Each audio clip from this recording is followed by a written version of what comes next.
प्रिय अभिभावकगण, प्यारे बच्चों, सुप्रभात, प्रातः वंदन, गुड मॉर्निंग। आप से कुशल होंगे, घर पर ही होंगे, ऐसी हम परमपिता परमेश्वर से कामना करते हैं। जैसा कि आपको पता है कि हमारा Chaudhary news agency Facebook YouTube channel पिछले काफ़ी दिन से आपकी जो लॉकडाउन में शिक्षा व्यवस्था है उसको तथा भविष्य में किस प्रकार से हम शिक्षा व्यवस्था को या अपने बच्चों को कौन सी संस्थाओं में किस प्रकार से दाखिला दिलाएं, उसके बारे में आपसे रूबरू हो रहा है। आपसे काफ़ी सुझाव, बहुत ही महत्वपूर्ण सुझाव भी हमें प्राप्त हो रहे हैं और उन सुझावों पर हम काम भी कर रहे हैं। तो हम आपके सुझावों के लिए आपका तहे दिल से शुक्रगुजार करते हैं। कल पिछली कड़ी में हमने आपको बताया था कि 10वीं कक्षा का परीक्षा परिणाम 20 तारीख को घोषित होने जा रहा है। 21 तारीख से ही आपके सामने एक बच्चों के एडमिशन से संबंधित समस्या आ जाएगी कि हम अपने बच्चे को किस प्रकार की संकाय का चुनाव करने के लिए प्रेरित करें और किस प्रकार के विषयों का चुनाव करें।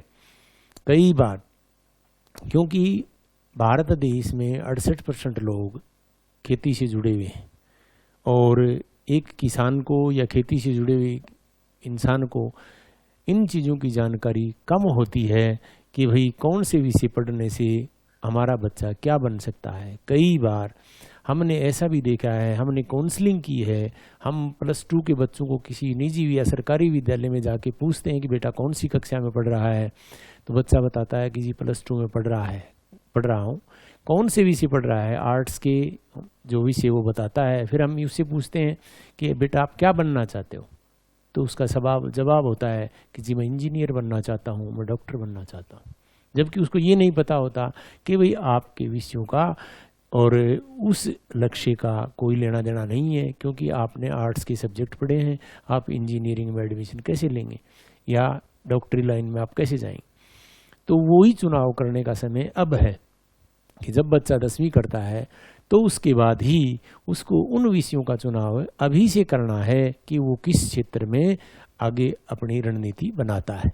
मान लीजिए कोई बच्चा MBBS करना चाहता है तो निसंदेह रूप से उसके लिए आवश्यक है कि वो साइंस मेडिकल साइड से पढ़े और उसके द्वारा ही वो मेडिकल साइड में जा सकता है।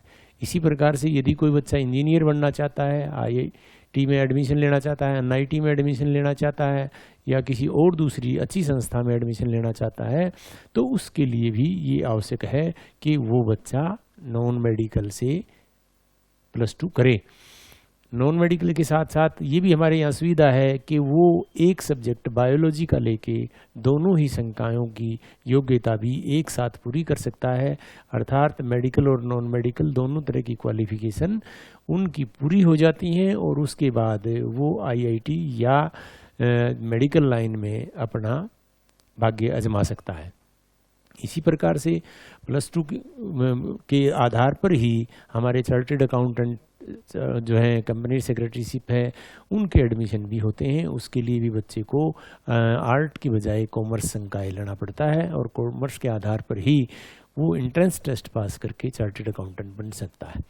तो आम अभिभावक इन चीज़ों से अभी जो है अनभिज्ञ होते हैं कि +1 के बाद उनके दिमाग में यही होता है कि +2 करने के बाद जो है वो क्षेत्र बंटते हैं, जबकि उस क्षेत्र का निर्धारण +1 में ही हो जाता है।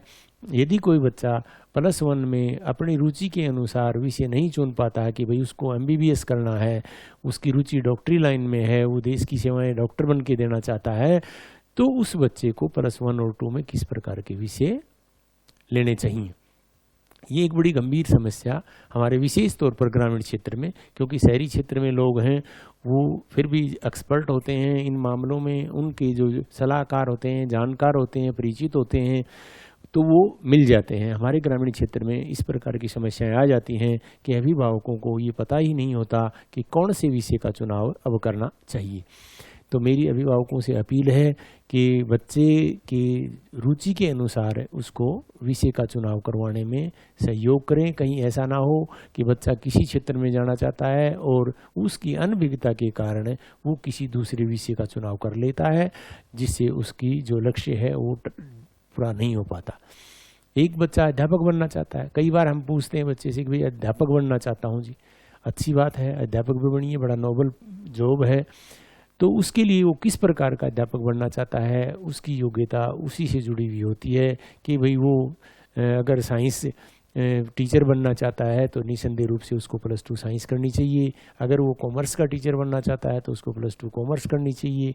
और वो यदि किसी सोशल सब्जेक्ट का अध्यापक बनना चाहता है तो उसको सोशल सब्जेक्ट पढ़ने चाहिए।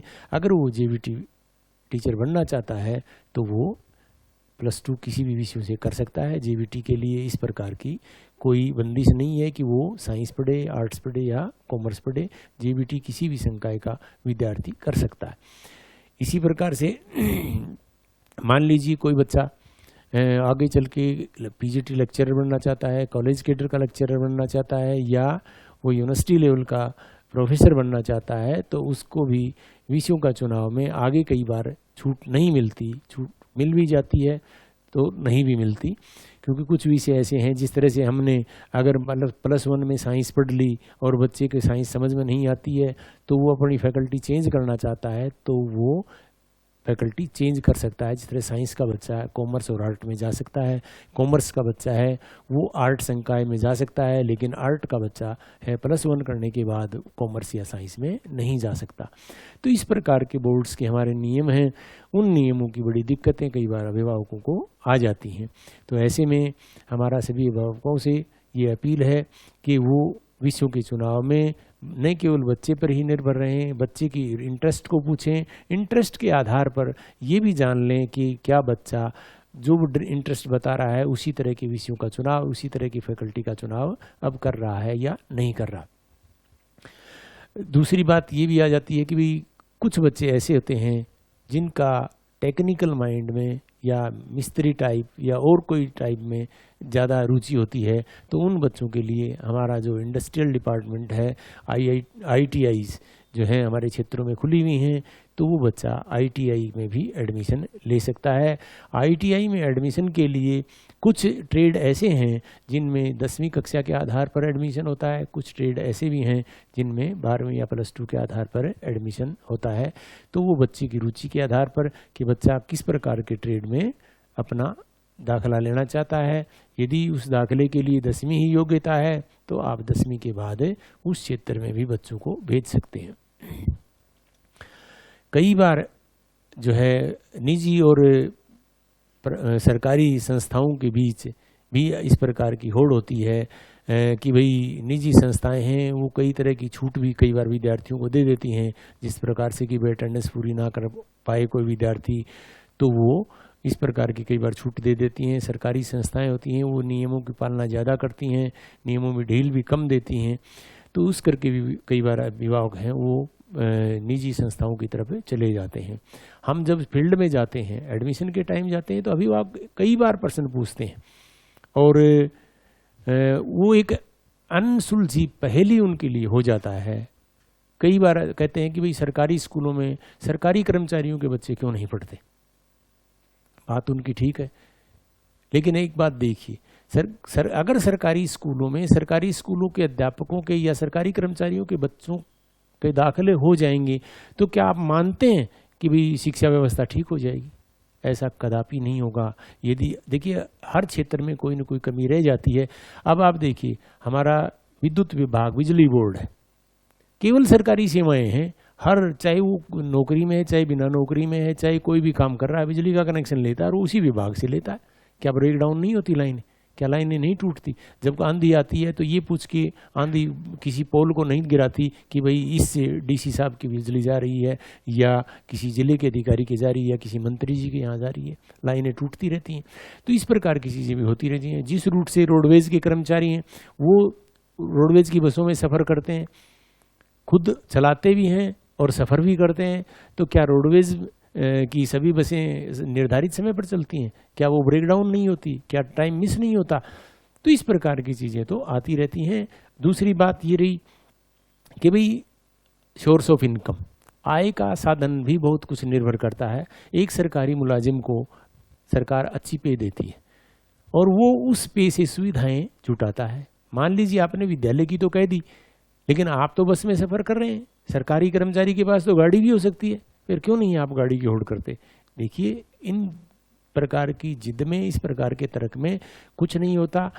सिर्फ आप जितनी आपकी सोर्स ऑफ इनकम है, आमदनी है, उसके आधार पर स्रोत चुनेंगे तो बेहतर रहेगा। अगर आप इस प्रकार के स्रोत चुन लेते हैं जो आपकी आमदनी से, आपकी आय से परे हैं, तो उसमें आपको परेशानी होती है और वो आपकी शिक्षा व्यवस्था आप पूर्ण करने में काफ़ी कठिनाई महसूस करेंगे।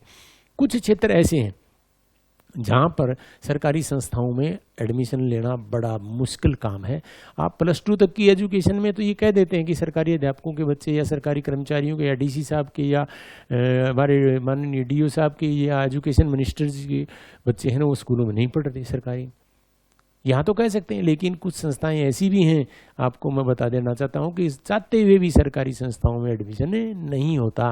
वहाँ कंपटीशन के बेस पे होता है और वहाँ ना ही तो उपायुक्त महोदय के बच्चे एडमिशन ले सकते हैं, ना ही मंत्री महोदय के बच्चे ले सकते हैं। वहाँ केवल जो टैलेंट है, जो बच्चा ज़्यादा अपनी बुद्धि को लड़ा के कंपटीशन में ज़्यादा अंक प्राप्त करता है, उसी का ही एडमिशन होता है।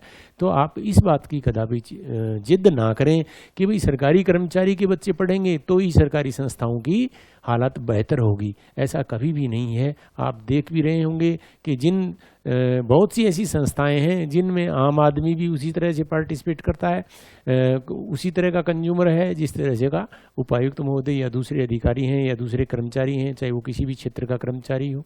तो उससे उस व्यवस्था में कोई प्रभाव, ज़्यादा असर हमें देखने को नहीं मिलता। एक छोटे से गांव में बिजली आती है, सारे गांव की लाइट एक साथ कटती है, सारे गांव में ब्रेकडाउन एक साथ होता है, सारे गांव में ही जब लाइन में कोई फॉल्ट आ जाता है तो उसका खामियाजा, चाहे उसमें कितने, उस गांव में कितने भी कर्मचारी बैठे रहेंगे, लाइन तो अपने टाइम के हिसाब से ठीक होगी।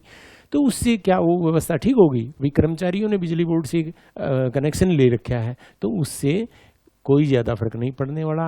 किसी भी चीज़ में फॉल्ट हो सकता है और उस फॉल्ट को दुरुस्त करने में टाइम भी लगता है। दूसरी बात कि ये चीज़ कई बार उल्टी भी हो जाती हैं। हम ये सोच के करते हैं कि भाई डीसी साहब का बच्चा किसी विद्यालय में पढ़ेगा तो विद्यालय की व्यवस्था सुधर जाएगी, ऐसा कदापि नहीं है। जिस विद्यालय की व्यवस्था सुधरी हुई है उसके विद्यालय में चाहे डीसी साहब का बच्चा पढ़े चाहे एक आम आदमी का पढ़ाए, वो सब बराबर होते हैं और सब पर मेहनत अध्यापक बराबर करते हैं, चाहे वो निजी विद्यालय हो चाहे वो सरकारी विद्यालय हो। रही बात सरकारी विद्यालयों में पढ़ाने की, तो उसमें कई बार फायदे की बजाय हम लोग तो ये सोचते हैं कि भाई हमें फ़ायदा होगा, डीसी साहब का बच्चा किसी सरकारी स्कूल में पढ़ता है तो, लेकिन कई बार मनुष्य की प्रवृत्ति होती है कि उच्च अधिकारियों से अपनी जान पहचान बनाने के लिए हो सकता है वो सारी फोर्स, अपनी सारी जो टैलेंट है वो उस बच्चे को पढ़ाने में ही लगा दें और दूसरे बच्चे हैं उनको उनका हिस्सा ना मिल पाए। ऐसी समस्या आ जाती है। दूसरी समस्या कई बार ये आ जाती है कि मिड सेशन कोई पोस्ट खाली हो जाती है कि भाई कोई रिटायरमेंट हो गई, कोई डेथ भी हो जाती है या कोई ट्रांसफ़र भी हो जाती है और उसके स्थान पर उस विषय का अध्यापक कई बार नहीं आ पाता। अगर मान लीजिए किसी विद्यालय में मैथ का टीचर नहीं आया और डीसी साहब का बच्चा पढ़ रहा है, तो डीसी साहब जिले के शिक्षा अधिकारी महोदय को कहेंगे कि जी मेरा बच्चा फलाने विद्यालय में पढ़ रहा है, अध्यापक की व्यवस्था करें। तो निसंदेह रूप से उपायुक्त के आदेश को जिला शिक्षा अधिकारी को मानना पड़ेगा। जिला शिक्षा अधिकारी महोदय संबंधित खंड शिक्षा अधिकारी को आदेश करेंगे कि आप फलां विद्यालय में मैथ के टीचर की कमी है, वहाँ भेजिए। देखिए, एक पोस्ट खाली होगी, एक के लिए सरकार भर्ती नहीं करती, वो अध्यापक कहाँ से आएगा? वो किसी दूसरे विद्यालय से उठाना पड़ेगा, टेम्परेरी पोस्टिंग उसकी करनी पड़ेगी, चाहे वो डेपुटेशन कर दी जाए चाहे लोकल एडजस्टमेंट करनी जाए। उससे फिर क्या होगा?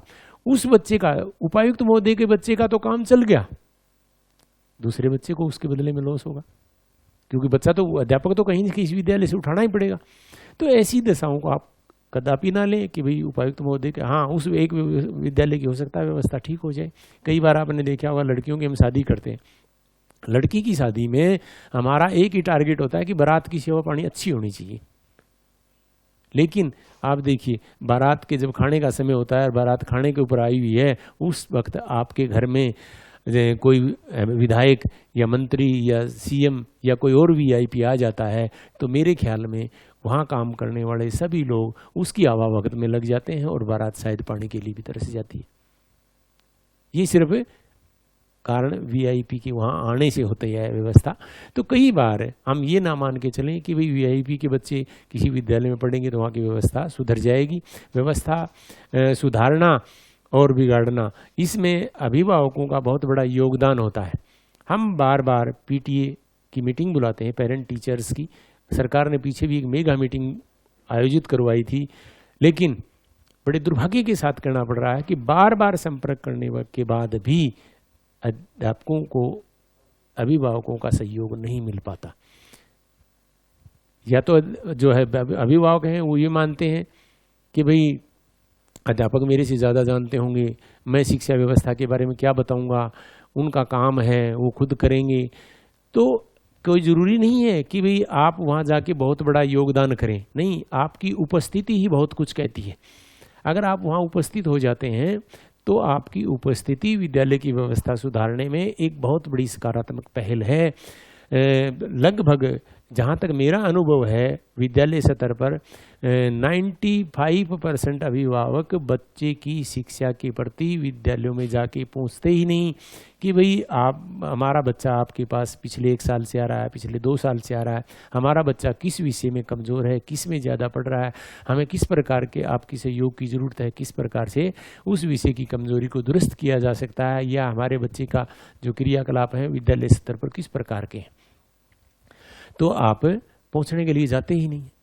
तो मेरा सभी अभिभावकों से ये भी अपील है कि आप महीने में, और नहीं कम से कम आधा घंटा, ज़्यादा नहीं, महीने में आधा घंटा आप अपने बच्चे की प्रोग्रेस रिपोर्ट के लिए विद्यालय में ज़रूर जाइए।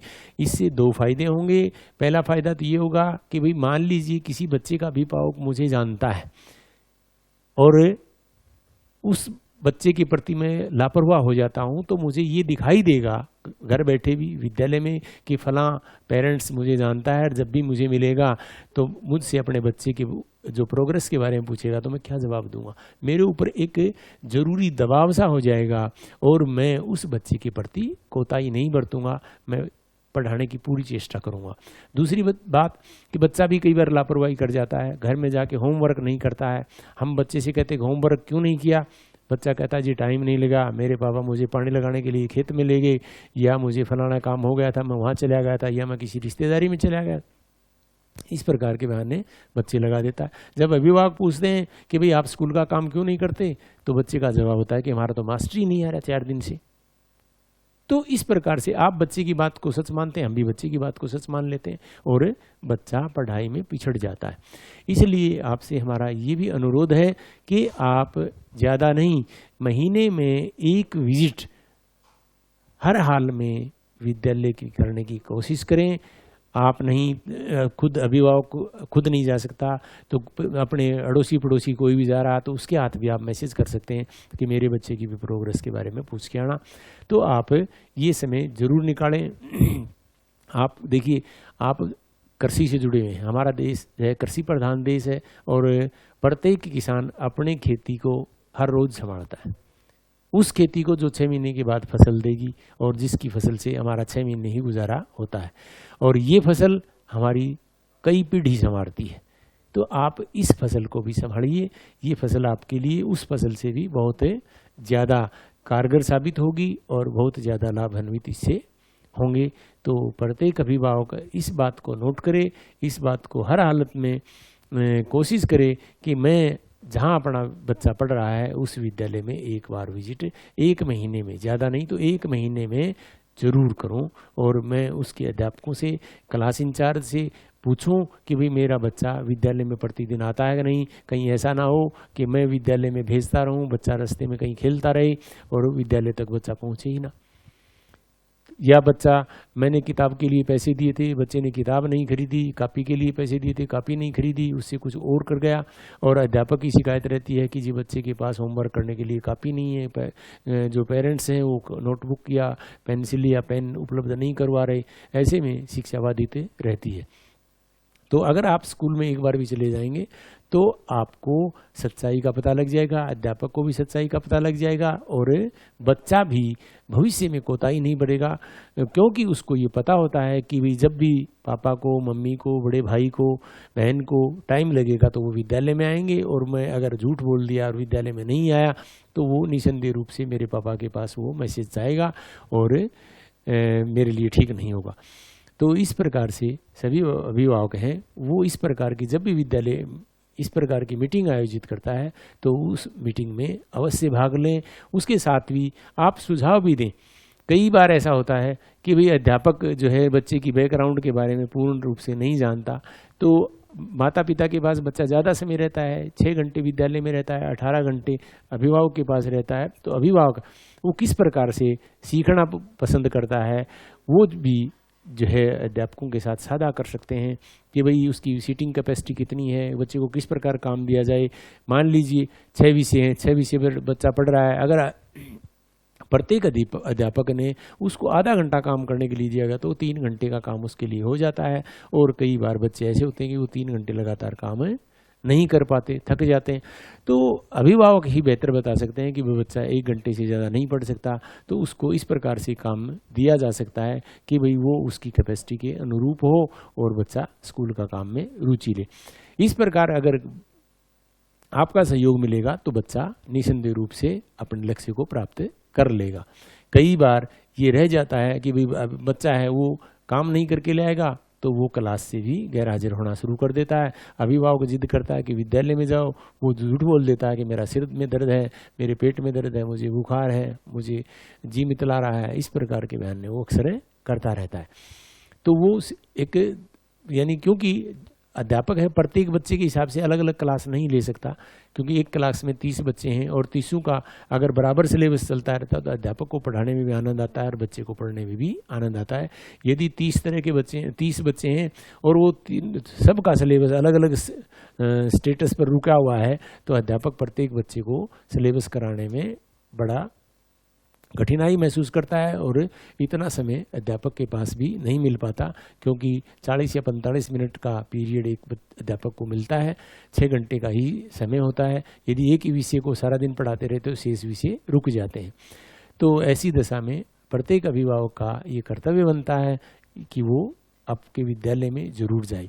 आप निजी विद्यालय में बार बार जरूर जाते होंगे, जिनके बच्चे निजी विद्यालय में पढ़ते हैं उनके अभिभावक निजी विद्यालयों में जाते हैं। वो इसलिए जाते हैं क्योंकि एक तो निजी विद्यालय हैं, वो फीस के चक्कर में आपसे बार बार संपर्क करते रहते हैं।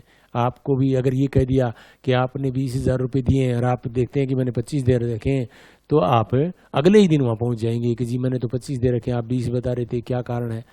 तो वो वहाँ ज़्यादा पहुँचते हैं, जबकि सरकारी विद्यालय में इस प्रकार की स्थिति नहीं है। बच्चा निःशुल्क शिक्षा ग्रहण कर रहा है, बच्चे की किताबें के पैसे भी हैं, या तो पैसे मिल जाते हैं या किताबें मिलती हैं। मैक्सिमम पुस्तकें ही बच्चे को दी जाती हैं, स्टेशनरी का पैसा मिल जाता है। हाँ, एक बात ज़रूर देखने में आई है कि अभिभावक जब भी कहीं हम मिलते हैं तो एक चीज़ ज़रूर पूछता है कि मेरे बच्चे के खाते में पैसे नहीं आए।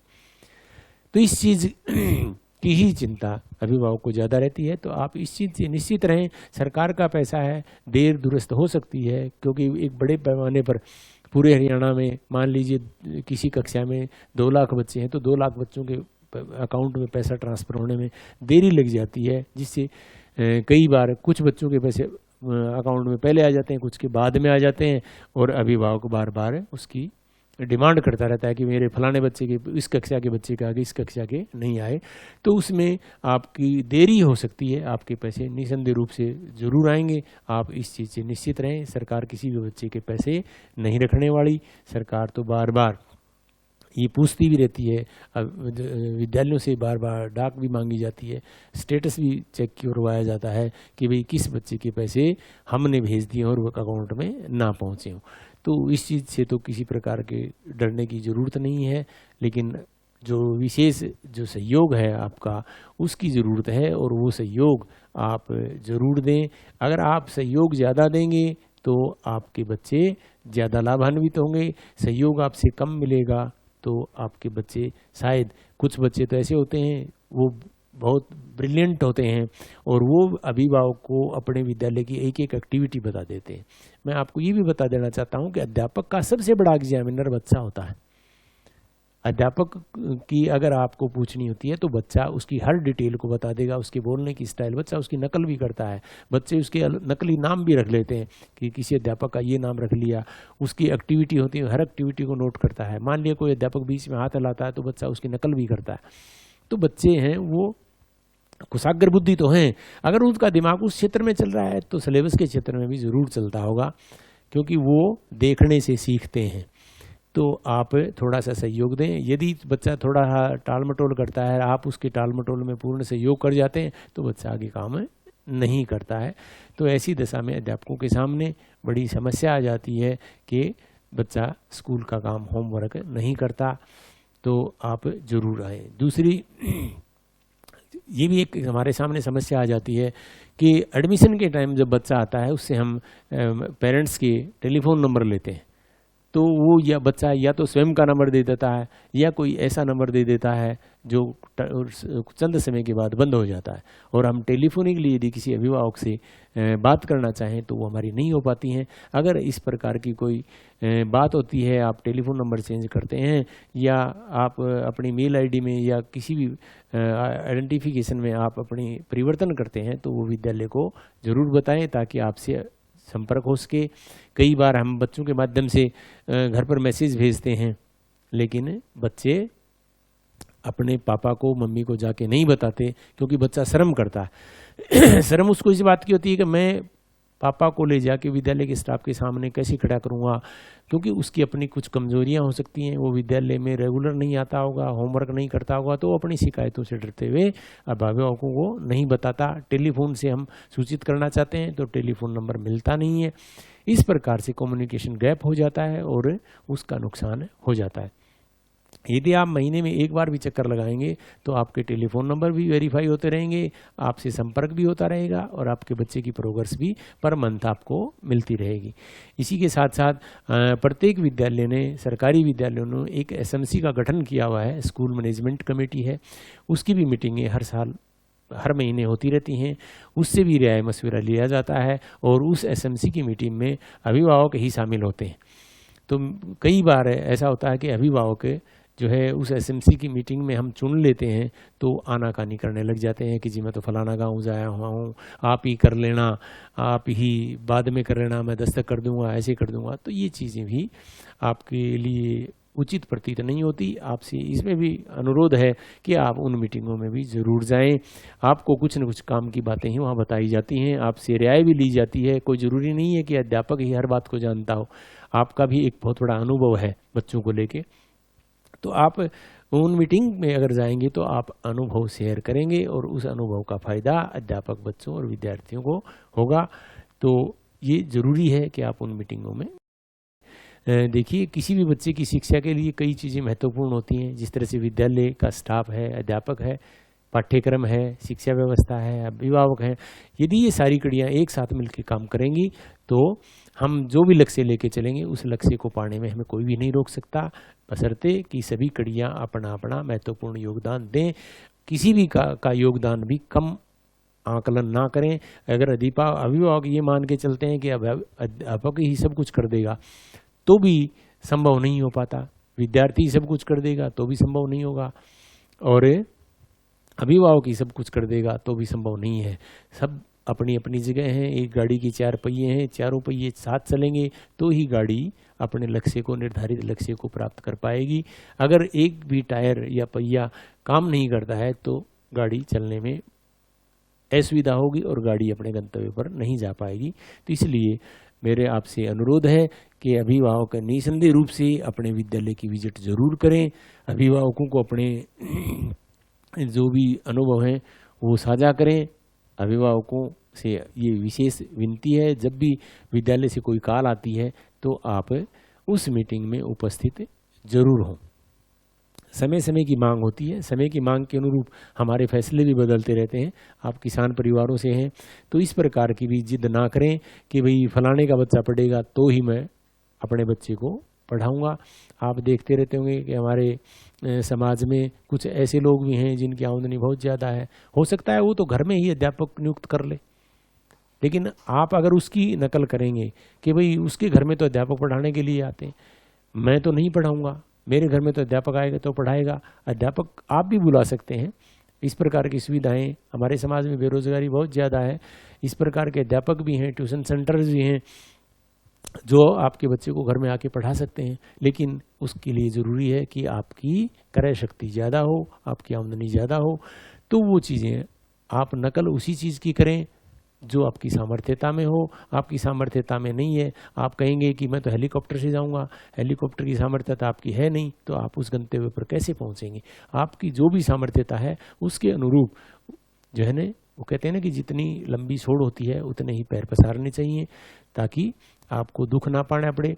कुछ आगे चल के आपको जो है ना आर्थिक रूप से सहयोग करने वाली संस्थाएं आपको बहुत मिल जाएंगी। मान लीजिए आपका बच्चा बहुत ब्रिलियंट है, आईआईटी में एडमिशन हो जाता है, तो वहाँ पर आपको बैंक है वो लोन वगैरह 0 या चंद % पर रेट ऑफ इंटरेस्ट पर आपको उपलब्ध करवा देता है।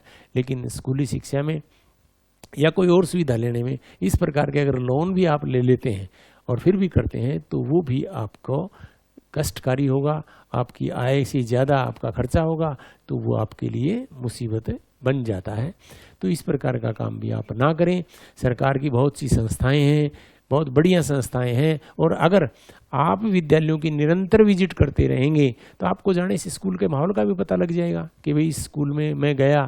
आपको डायरेक्ट कोई ज़रूरी थोड़ी है कि आप विद्यालय में के एडमिनिस्ट्रेटिव ब्लॉक में ही जाएं, आप कक्षा में भी किसी में जा सकते हैं। एक बार जाएंगे तो आपको पता लग जाएगा कि आपके बच्चे की कक्षा कहाँ बैठती है। आप डायरेक्ट वहाँ चले जाते हैं, देखते हैं कि भाई अध्यापक कक्षा में पढ़ा रहा है या नहीं पढ़ा रहा है, अध्यापक कक्षा में आए हुए कितनी देर हो गई। तो उन चीज़ों का पता भी आपको लग जाएगा और आपका एक दबाव उस माहौल को बनाने में रहेगा कि एक अच्छा एटमॉस्फेयर उस विद्यालय का रहेगा। और भी कोई सुझाव आप देना चाहेंगे तो वो भी अध्यापकों तक पहुंच पाएगा। तो आपका सहयोग बहुत ज़्यादा कीमती है, अगर आपके सहयोग के बिना ये व्यवस्थाएं जमनी बहुत मुश्किल हो जाएंगी। तो अभिभावक निश्चित रूप से आज से ही ये गांठ बांध लें कि चाहे वो आपका बच्चा ITI में जाता है, चाहे वो किसी स्कूल में जाता है, चाहे वो निजी में जाता है, चाहे वो सरकारी में जाता है, अगर आप उसकी देख रेख नहीं करेंगे, क्योंकि टीनेजर बच्चा होता है, और टीनेजर का मतलब है 19 साल तक के बच्चे, 13 साल से 19 साल की जो आयु होती है वो टीनेजर कहलाती है, और उसमें बच्चे के बिगड़ने के या पथभ्रष्ट या रास्ता छोड़ने के अंदेशे ज़्यादा होते हैं। यदि हम इस आयु वर्ग में सचेत नहीं होंगे, अभिभावक भी अध्यापक भी, तो बच्चा है वो कई बार अनभिज्ञता के कारण या अपने सहयोगियों के कारण, साथियों की वजह से जो आप लक्ष्य पर ले जाना चाहते हैं उस लक्ष्य को छोड़ के दूसरा रास्ता अपना लेता है। हो सकता है बच्चा किसी ऐसे बच्चे के संपर्क में आए जिसकी पढ़ाई में रुचि ना हो, धूम्रपान करता हो, या हो सकता है और किसी प्रकार की लत उसमें लगी हुई हो और आपका बच्चा भी उस लत को सीख जाए। तो अगर आप विद्यालय का रूटीन चेकअप करते रहेंगे तो आपका बच्चा है वो उस संगति से दूर रहेगा, तो आप उस लक्ष्य को, उस मुकाम को हासिल करने में कामयाब होंगे। तो इसके साथ ही आप बच्चे की संगति पर भी विशेष ध्यान दें कि बच्चा, मेरा बच्चा है, उसकी किस प्रकार के दोस्त हैं, किस प्रकार के दोस्तों के साथ वो रह रहा है, उन बच्चों की बैकग्राउंड किस प्रकार की है, वो बच्चे पढ़ाई में किस प्रकार के हैं। कई बार आपका बच्चा वो पढ़ाई में बहुत बढ़िया होता है, लेकिन उसका जो क्लासमेट है जिसके साथ उसकी दोस्ती है वो बच्चा शरारती टाइप का है, पढ़ने में रुचि नहीं रखता है, तो आपका बच्चा भी ज़्यादातर उम्मीद यही रहता है कि वो बच्चा, कहते हैं ना खरबूजे को देख के खरबूजा रंग बदल जाए, तो वो रंग बदलने की गुंजाइश ज़्यादा रहती है। ऐसे में जो है आपका बच्चा आपके बताए हुए लक्ष्य पर नहीं जा पाता और वो उस रास्ते पर ज़्यादा भटकता है। आपने देखा भी होगा कि बच्चे हैं फिल्मों से भी बहुत ज़्यादा प्रभावित होते हैं और उस काल्पनिक दुनिया में वो चले जाते हैं, क्योंकि फिल्मों में रियलिटी कम होती है और काल्पनिकता ज़्यादा होती है। बच्चे उस काल्पनिकता को देख के ही उसको रियलिटी मान लेते हैं और वो उसी प्रकार की शान शौकत में आके अपराध जगत में प्रवेश कर जाते हैं। आपने देखा होगा कि पीछे कई बार जो कुछ ऐसे कार्यक्रम जो हैं टीवी पर बच्चों ने देखे कि शक्तिमान के कार्यक्रम से कई बच्चों ने छतों पर से छलांग लगा दी। उन बच्चों ने सोचा कि शक्तिमान हमें बचाने के लिए आएगा। तो क्या शक्तिमान बचाने के लिए आता है? कभी नहीं आता। लेकिन बच्चे मान जाते हैं कि भाई मैं छत से कूदूंगा तो शक्तिमान मुझे बचा लेगा। तो इस प्रकार जो है बच्चे हैं उन चीज़ों को ज़्यादा जल्दी पकड़ते हैं जो कि काल्पनिक होती हैं, ज़्यादा शान शौकत से जुड़ी हुई होती हैं। एक बच्चा बाइक चलाता हुआ जो है देख लेंगे तो उसके मन में भी आ जाएगा कि ये बच्चा बाइक चला रहा, मैं भी बाइक चलाऊं, मेरे पास भी बाइक हो। कई बार हमने ये भी देखा है कि बच्चों के पास टेलीफोन भी होते हैं और हमने अभिभावकों से कई बार पूछा है कि आपने इसको टेलीफोन उपलब्ध करवाया है, मोबाइल फ़ोन उपलब्ध करवाया है? अभिभावक कुछ नहीं बताते। अभिभावक ये नहीं कहते कि हमने इनको दिया है। तो आप बच्चे से ये भी नहीं पूछते कि ये मोबाइल आया कहाँ से। बच्चे के पास 10-10 हज़ार रुपये के मोबाइल हैं, जबकि एक 80,000 रुपये पे लेने वाला अध्यापक 5,000 का मोबाइल यूज़ कर रहा है। और अभिभावक उससे ये पूछना ही उचित नहीं समझते कि मोबाइल कहाँ से आया। या कई बार ये घर में मोटरसाइकिल लेके जाता है तो अभिभावक नहीं पूछते कि भाई आप किसकी बाइक लेके यहाँ आए हैं, क्यों लेके आए हैं, जबकि आपके पास ड्राइविंग लाइसेंस भी नहीं है। बाई दी वे किसी के साथ टक्कर हो जाती है, कोई एक्सीडेंट हो जाती है, तो उस समय आपका क्या होगा। तो इन चीज़ों पर भी आप ज़रूर गौर करें और निसंदेह रूप से ये आपके लिए कारगर होंगी। बच्चा है वो किसी भी रास्ते पर जा सकता है, तो आप ज़रूर देखें। कई बार हमारी जब अभिभावकों से शिकायत होती है कि जी आपका बच्चा विद्यालय का काम नहीं करता, तो अध्यापक का सीधा ही जवाब होता है कि जी इसकी खाल उतार लो, हम तो आपको उलाहना नहीं देंगे। देखिए, विद्यालय बच्चों से प्रेम से शिक्षा देता है। किसी भी प्रकार की कॉर्पोरल पुनिशमेंट जो है सरकार द्वारा बैन है। कोई भी अध्यापक किसी बच्चे को किसी भी प्रकार से पीड़ित नहीं कर सकता। ऐसे में आप उसको सहयोग कर सकते हैं। अध्यापक किसी भी बच्चे को मारपीट से या डरा धमका से काम नहीं करता। देखिए, हमारे हिंदुस्तानी जो लोग हैं उनकी जो किसी भी काम को करने के लिए 2 चीज़ें कामयाब है। या तो वो उसको शौक हो किसी काम को करने का, शौक होगा तो वो ज़रूर करेगा, या खौफ हो। खौफ डर का होता है और विद्यालयों से डर है नहीं, अभिभावकों से भी डर नहीं है, तो बच्चा नहीं पढ़ पाता। तो आप उसको प्यार के साथ, खौफ पैदा करने की ज़रूरत नहीं है किसी भी बच्चे के लिए, क्योंकि कई बार अगर अभिभावक ज़्यादा धमका देते तो बच्चा घर से भाग जाता है, तो उसमें बच्चे के ज़्यादा बिगड़ने का अंदेशा भी रहता है। तो बच्चे की आप मानसिक स्थिति को समझिए, बच्चे की ज़रूरतों को भी समझिए, बच्चा किस प्रकार से पढ़ना चाहता है उसको भी समझिए, क्योंकि बच्चा माँ को, पिताजी को, भाई को, बहन को आराम से बता देता है। बच्चा कई बार टीचर्स को नहीं बताता कि वो क्या चाहता है। तो इस प्रकार की जो चीज़ें हैं वो अगर अभिभावक उससे जान जाएं तो उसको कोई भी नहीं रोक सकता कि वो एक दिन बहुत बढ़िया इंसान बनेगा। तो आप बच्चों को इन चीज़ों के प्रति किसी भी प्रकार की लापरवाही ना बरतने दें। आप निसंदेह रूप से उनकी गौर करें। बच्चा कॉलेज में जाने लग जाता है, कॉलेज में जाने के बाद बच्चा है मैच्योर हो जाता है, खुद अपने डिसीजन खुद लेने के काबिल हो जाता है, तो उस वक्त इतनी ज़्यादा केयर करने की ज़रूरत नहीं होती जितनी स्कूली शिक्षा में होती है। यही एक ऐसी उम्र है जिसमें बच्चे के बिगड़ने के 100% चांस होते हैं, कम भी नहीं है, कि बच्चा जो है किसी भी तरफ उस बच्चे को मोड़ा जा सकता है, वो बच्चा उसी भी तरफ चला जाएगा। और अगर उसका रूट डाइवर्ट हो गया तो बच्चा अपराधी बन जाता है। तो अभिभावकों से अपील है कि वो अपने बच्चों पर पूरी केयर करें। अध्यापक भी केयर करते हैं, आप विद्यालय की विजिट भी करते रहें, उसके साथियों के बारे में भी पता करते रहें, साथियों की पृष्ठभूमि भी जानें। ये नहीं है कि फलाने का बच्चा है, कोई बात नहीं, चला गया होगा बच्चा है। कई बार हमने ऐसा भी देखा है कि बच्चे रात्रि को 11-11 बजे तक घर नहीं जाते, या कुछ बच्चे ऐसे भी हैं कि हमने देखा है कि कुछ बच्चे सारी रात ऑनलाइन रहते हैं। तो आप कम से कम ये ज़रूर देखिए कि बच्चा आपको 11 बजे ऑनलाइन है, आपके पास दूसरा मोबाइल भी होगा, उससे भी आप देख सकते हैं, तो बच्चा कर क्या रहा। कोई ज़रूरी नहीं है कि वो 11 बजे पढ़ता ही हो, वो किसके साथ बात कर रहा है, किस प्रकार से नेटवर्किंग जो है नेट का यूज़ कर रहा है, कौन से कार्यक्रम वो ज़्यादा देख रहा है। तो अगर इस प्रकार की हम जानकारी हमारे पास होगी तो हम उसके करियर को बनाने में बहुत भूमिका अदा कर सकते हैं। आपको चौकन्ना रहने की ज़रूरत है। आप अगर चौकन्ना ज़्यादा रहेंगे तो आपका बच्चा, ज़्यादा लंबे समय की बात नहीं है, ये सिर्फ 19-20 साल की आयु तक की बात है स्कूली शिक्षा की। देखिए 8वीं तक की शिक्षा है, तब तक बच्चा कम बिगड़ता है। 9 से 12 की जो शिक्षा है उसमें बच्चे की बिगड़ने की, उसमें शौक बढ़ जाते हैं, उसमें मित्र मंडली बढ़ जाती है। हो सकता है आपके गांव में विद्यालय ना हो तो वो दूसरे गांव में भी जाने लग जाता है। दूसरे बसों में भी कुछ विद्यालय हैं, वो बसें लगा देते हैं, उन बसों से भी हो जाता है। तो उसमें उसको कई गांवों के बच्चों से मिलना पड़ता है, तो उसमें वो कई बार पथभ्रष्ट होने के भी चांस ज़्यादा रहते हैं। तो अभिभावकगण इस पर विशेष गौर करें। यदि आपका बच्चा ITI में जा रहा है, हमने कई बार अक्सर देखा है, मेरा एक अनुभव मैं आपको बताता हूँ कि हमारे यहाँ की ITI में मेरी एक बार एग्ज़ाम में ड्यूटी ऑब्जर्वर की लगी थी, और मैंने देखा कि कोई भी ITI का बच्चा अपने दिमाग से किसी भी क्वेश्चन को हल नहीं कर रहा है।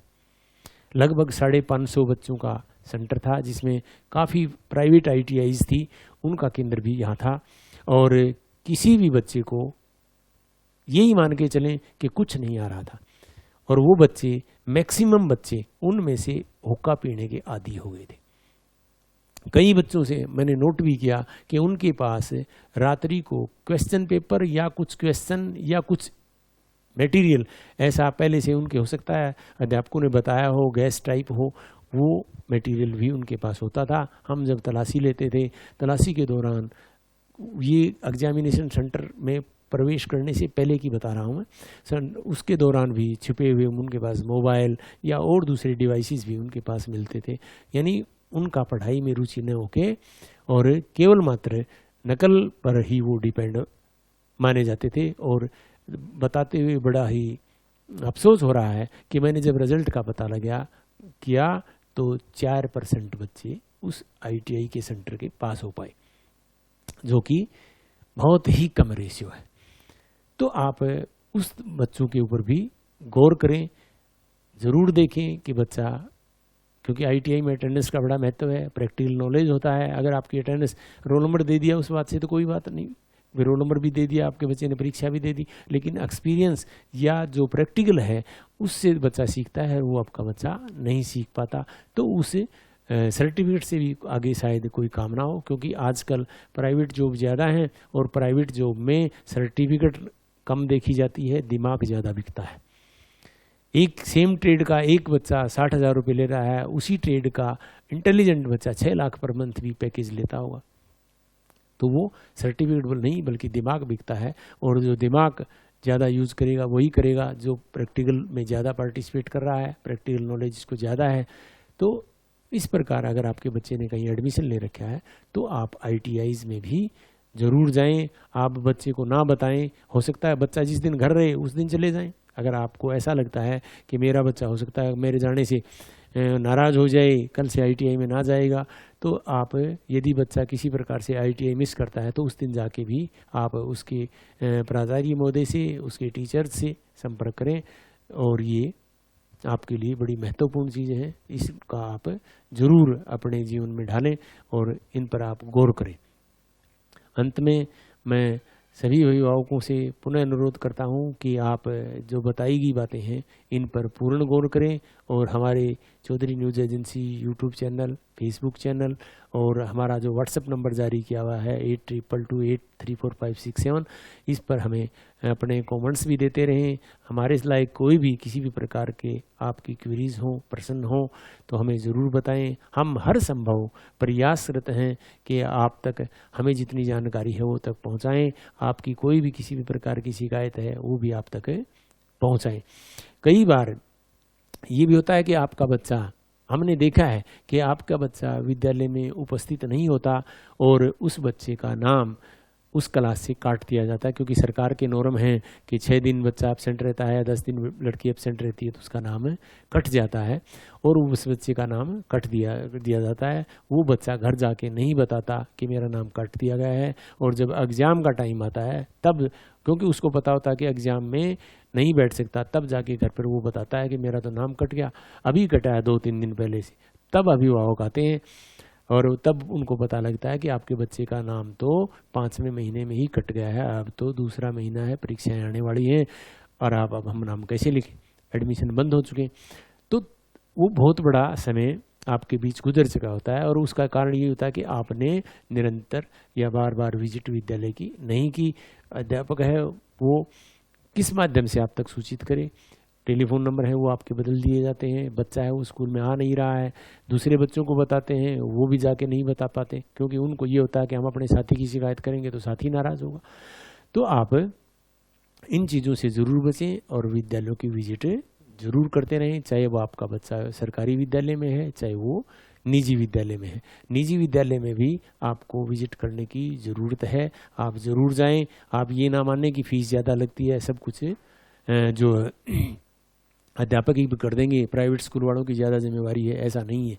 आप डॉक्टर से दवाई लेके आते हैं, कुछ प्राइवेट हॉस्पिटल से भी लेके आते होंगे, कुछ सरकारी से भी लेके आते हैं, लेकिन दवाई तो डॉक्टर दे देता है, लेकिन उसके परहेज होते हैं वो तो पेशेंट को करने होते हैं। डॉक्टर ने दवाई दे दी, पेशेंट ने न दवाई ली नहीं परहेज रखा, तो क्या पेशेंट ठीक हो सकता है? तो वही हालत विद्यालयों की भी है।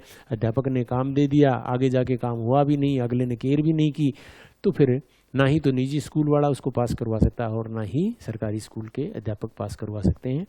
आप ज़रूर विजिट करें, ये हमारी आपसे विनती है। हमारे लायक कोई भी किसी भी प्रकार का प्रश्न हो तो वो आप हमारे व्हाट्सएप नंबर 8222834567 पर हमें भेजते रहें।